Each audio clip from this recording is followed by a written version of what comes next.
Captive portal versus splash page.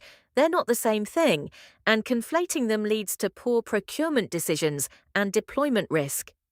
A captive portal is a network layer mechanism operating at layers 2 and 3. It intercepts traffic and enforces authentication rules using firewalls, radius, and MAC address bypass. A splash page is the application layer visual interface at layer 7.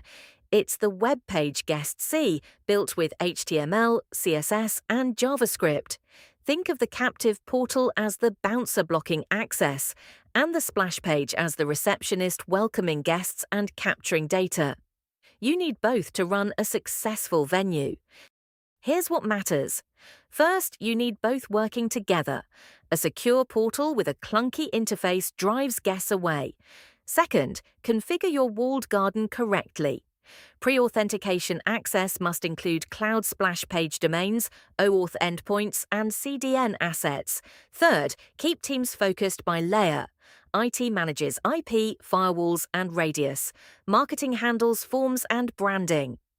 Read the full comparison at purple.ai.